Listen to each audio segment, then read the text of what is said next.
Good afternoon and welcome to Word at Noon. My name is Remy Allen. President Bola Tinubu has appointed the board and management team of the Nigeria National Petroleum Company Limited with Chief Pius Akinyebure as board chairman. He also retained Malam Melekiari, the group chief executive officer, and appointed 7 others. Born in Idori, Ondo State, Chief Pius Akinyebure is a seasoned oil industry practitioner who retired from Mobil Oil Nigeria PPLC in 1997 as Executive Director, Finance and External Relations. Akinyebure was first appointed into the board of NNPC in 2016 by former President Muhammadu Buhari and was reappointed into the board in May 2020 by Buhari. President Tinubu noted that the appointments are in compliance with Section 59, Subsection 2 of the Petroleum Industry Act 2021, takes effect from December 1. The federal government has increased the 2024 budget proposal from the initial 26 trillion naira to 27.5 trillion naira to meet present economic realities. It also reversed the medium-term expenditure framework and fiscal strategy papers, which initially had 700 naira per $150 per dollar, while oil benchmark was reviewed from the initial $73 per barrel approved by the National Assembly to $77 per barrel.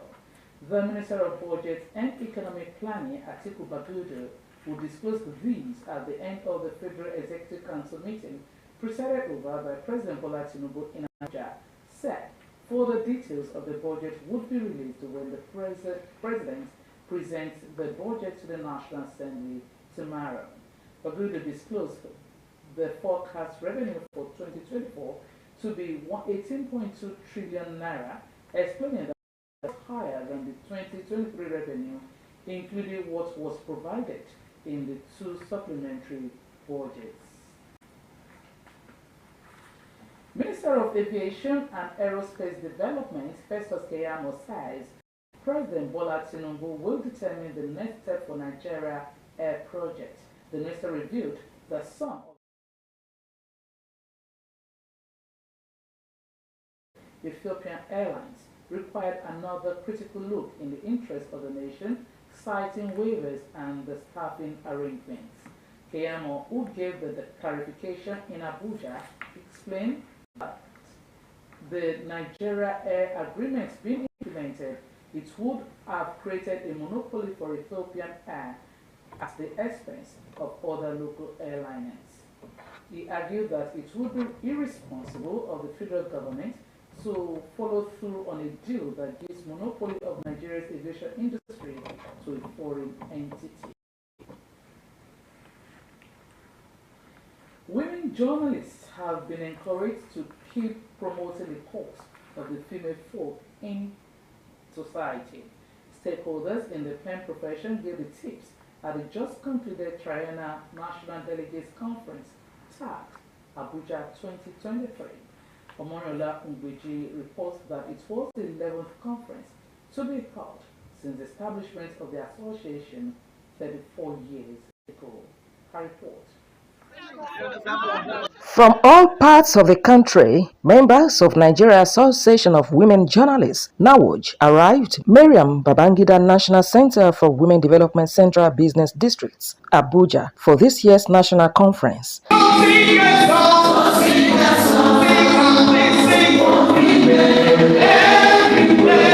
Dignitaries from the pen profession and government functionaries also graced the event, while Chairman, Nigerian Union of Journalists, Ondo State Council, Adegbite, led the state delegates to the Federal Capital Territory, Abuja, venue of the event. Outgoing National President Ladi Bala expressed appreciation to members for their cooperation over the past 3 years and assured them that NAWOJ has come to stay with the various achievements recorded during her tenure. Challenge each and every one of us. Don't wait until something happens. Report it as it's happening in another community, so as to prevent it from happening in your own community. Let's take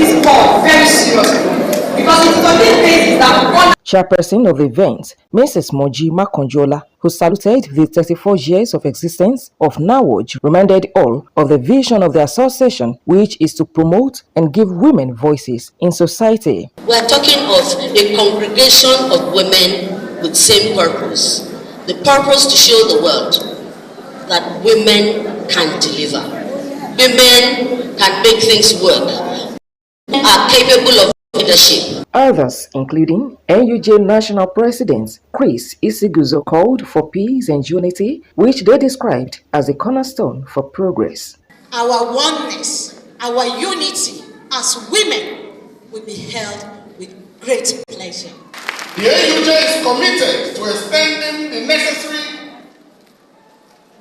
resources, guidance, and collaboration to ensure the continued success and growth of the Nigeria Association of Women Journalists. Unite, invest to prevent violence against women and girls. The role of the media is the theme for this year's conference, as delivered by guest speaker Ene Obi. In all of your states, you are in 36 states plus one. Look at how you build the unity between the women who are leading and the members of the organization. How do you show love to one another? Triennial National Delegates Conference produced another leadership that will stay the affairs of the association for the next 3 years, as Aisha Bura became national president, while Adeola Adekunle from Ondo State emerged vice president of B Zone. Moranic has called a total number of 67 votes, while Adeola Adekunle called a total number of 104.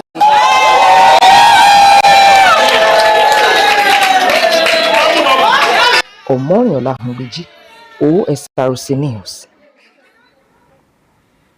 Kemisola Ojomo of Ondo State Radio Vision Corporation has emerged Southwest Media Personality of the Year based on her outstanding contributions to the sector. The Southwest Arab magazine said the award was a recognition of her attention to details, display of professionalism, and practice of the ethics of journalism. Osrc reporter Zimon Edeme covered the event. The report is presented from our Mrs. Olua Kelly Betsy, a beautiful woman that shares a beautiful name. Mrs. Kemisola Ojomo is an editor with Ondo State Radio Vision Corporation, Yoruba newscaster, anchor of Alarinka Agbaye on Orange 94.5 FM and Koko Inu Iwe Iroyin on Alalaye 96.5 FM. Both programs enjoy large followership. She does these duties with dexterity, robust engagement, and utmost professionalism. These efforts have not gone unnoticed, as she worked tall when the Southwest Herald magazine bestowed on her the Southwest Media Personality of the Year. I say congratulations.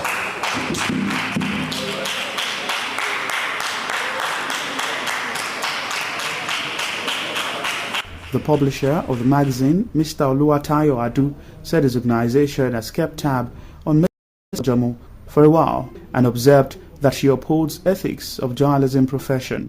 It is the public lecture that's actually the main reason of gathering people together. But the award aspect of it is just to make sure, people are motivated. The reward system, is being challenged in this country. So we should be able to do our part in making, this environment, a better place. So when you know that whatever you're doing, wherever you are, there's some people watching, to either commend you or to condemn you. Mr. Adu said his organization would continue to support excellent performers for recognition to spur them to do more for society. Kemisola Ojomo said she is inspired by the honor and promised not to let her fans down. She dedicated the award to Osrc Media Group, which gave her the platform to shine. I feel proud, I feel honored to be recognized today. It is a call to do more, and I will advise my colleagues to continue to work. Even when you feel there is no one watching, someone somewhere is definitely watching you. The chairman and special guest of honor on the occasion, Professor Faduile Adebayo, And the guest speaker, Dr. Adekunle Akinola, advised the gathering on the need to embrace excellence in their dealings. I want to admonish the award recipients that this is not an end in itself. It is actually a call for you to improve upon what you have done. It is important that for us to have an ideal democracy, we must have informed electorate. And the major challenge that is affecting this in Nigeria is the high level of illiterates. The event also featured presentation of awards to other distinguished Nigerians. The Economic and Financial Crimes Commission, EFCC, has alerted Nigerians about the ATM debit card swapping fraud. EFCC issued the warning through his spokesperson, Dele Oyewale, who said the commission has been inundated with barrage of complaints concerning unauthorized withdrawals from their bank accounts. Oyewale disclosed that investigations by the commission have linked such complaints to ATM debit card swap fraud. He said these cards get stuck in the machine due to a wrong pin, and the fraudster quickly abandons the victim, advising him or her to report to the bank while making away with the victim's card to make immediate withdrawals from their account. Oyewale advised owners of ATM cards to be cautious, adding that EFCC will not relent in safeguarding personal, corporate, and national finances in its quest to rid the nation of all forms of economic and financial crimes.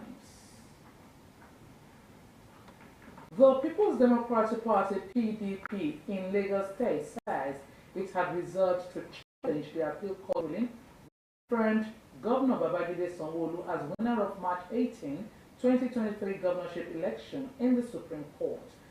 Lagos State PDP Publicity Secretary Akim Amode, who made the disclosure, said justice has not been properly served in the party's governorship candidate, Dr. Olajide Adediran's petitions against Sanwo-Olu's re-election. He expressed strong belief in the Supreme Court to look at the crux of the matter and make a statement that will serve as precedent. In the meantime, following the appeal court judgment on Ogun State government election delivered in Lagos, the candidate of the People's Democratic Party, Oladipo Adebutu, has expressed reclaiming the mandate of the people of the state as he plans to take his legal battle to the Supreme Court. He, however, urged the people to remain steadfast, saying that the truth will ultimately prevail and the will of the people acknowledged. Adebutu said 5 out of the 8 issues raised in the appeal court were resolved in his favor, noting that only one was resolved in favor of the respondents, Governor Dapo Abiodun and APC, while the other 2 issues were resolved in ratio 2-1. He commended Justice Jane Ian, who delivered the minority judgment, which according to him was well detailed and true to the provisions of the rule of law.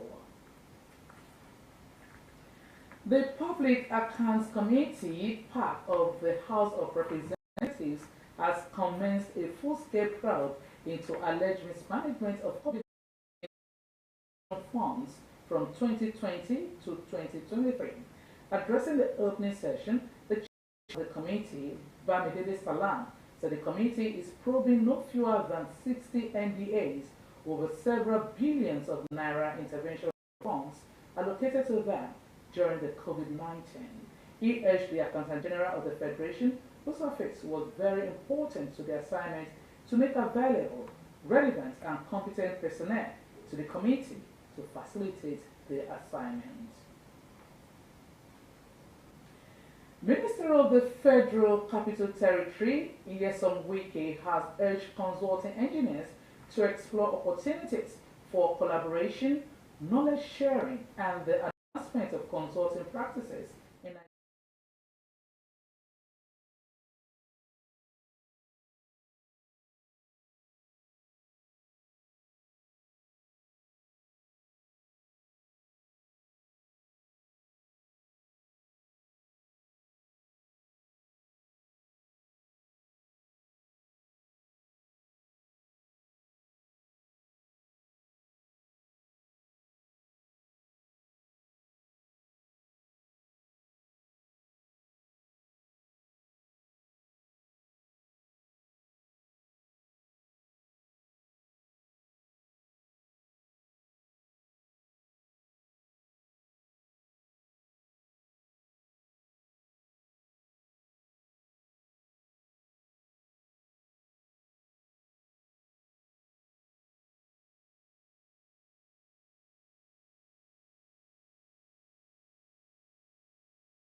The federal government is to develop an integrated national electricity policy and strategic implementation plan as mandated by the Electricity Act 2023.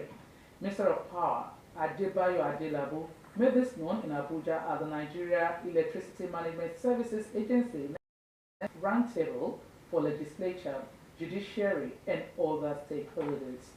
According to him, the Ministry of Power is working assiduously with the National Council on Power to send the policy to the Federal Executive Council FEC for approval. Adelabu said the Electricity Act had consolidated virtually recent legislations and strengthened the role of NEMSA as the lead enforcer of all statutory, technical, and regulatory standards. President Bola Tinubu in June assented to the electricity bill, now an act empowering states, companies, and individuals to generate, transmit, and distribute electricity. The Nigeria Customs Service is set to engage the services of some of its retired management staff to play key roles in policy formulation and trade facilitation. Given this hint at the maiden reunion of retired management staff and serving officers in our Controller General of Customs, Adewale Adeniyi, noted that the idea is rooted in the recognition of the invaluable wealth of experience, wisdom, and the dedication that the ex-officers demonstrated during their service in the service.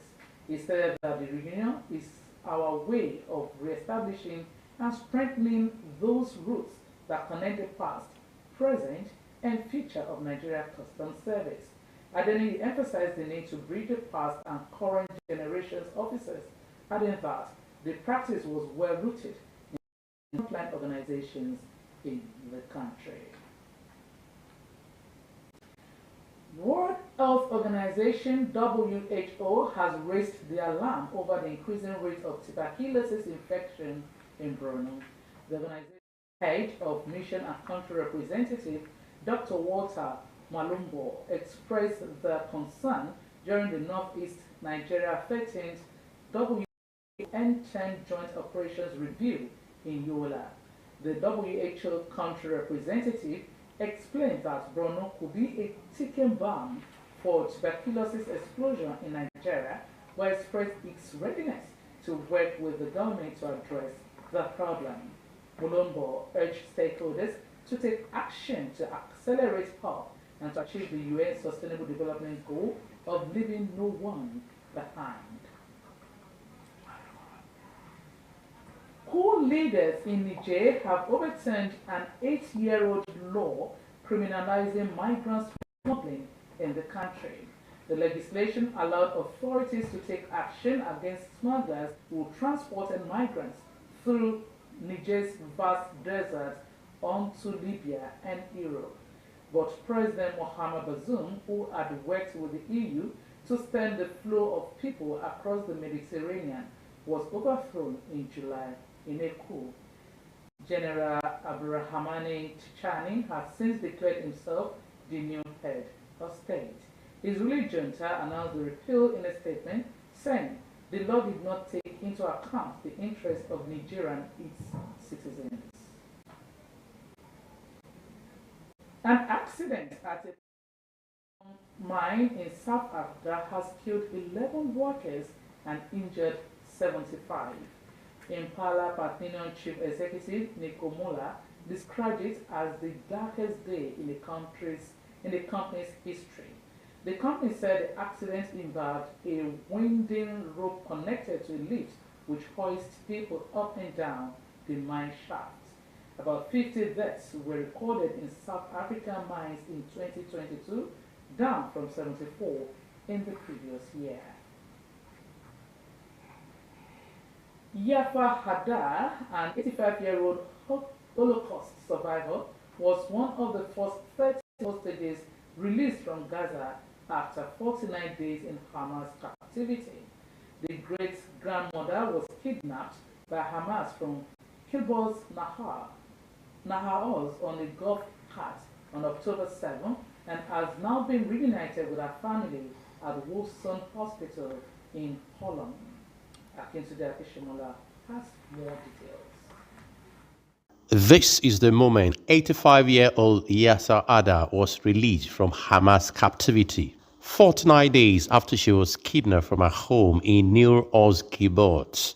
A video of the Israeli octogenarian being driven on a golf cart into Gaza went viral and became one of the conflict's most powerful images. Her granddaughter, Adva Ada, says Yafa is slowly recovering. I can say that she's tough, and I can say that she said that she was thinking about the family a lot, and that it helped her survive, and that she could hear the voices of the great-grandchildren calling her, and that it gives her a lot of power.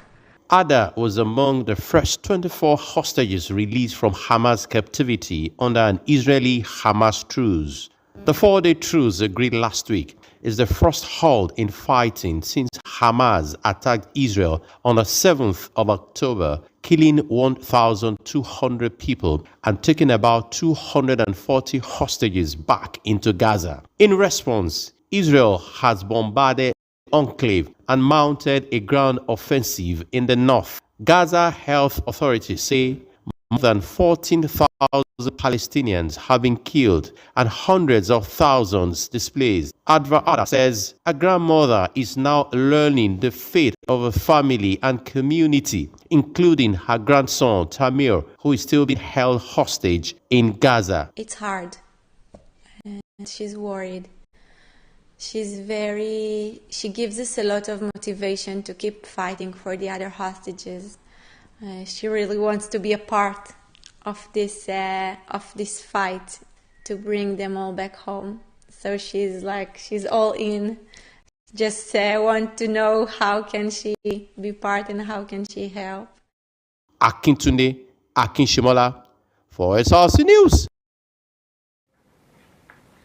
A 12-year-old boy has taken police in Ann Arbor, Michigan, in the United States, on an hour-long chase while driving a stolen forklift. The police said during the pursuit, the vehicle struck approximately 10 parked cars. The force added that its preliminary investigations show the vehicle was unlocked with a key hidden inside when it was taken. The boy was taken into custody and the criminal investigation is ongoing. And from the sporting arena, striker Aziza Oshoala, goalkeeper Chiamaka Inadozie, and coach Randy Waldron are among contenders in the Confederation of African Football's Cup final shortlist for the 2023 awards. Also in the shortlist are the duo of Esther Ajakaye and Deborah Abiodun, who are in contention for the Young Player of the Year award. Oshoala will battle with Inadozie and 8 others for the Player of the Year award. Inadozie is also listed for Goalkeeper of the Year award. Ajakaye and Abiodun will face Ghana's Comfort Yeboah, Morocco's Nansir El Chad, and South Africa's Tombolede Chamchase in the Young Player of the Year award. And with that story, we've come to the end of Word at Noon. Many thanks for watching. Good afternoon.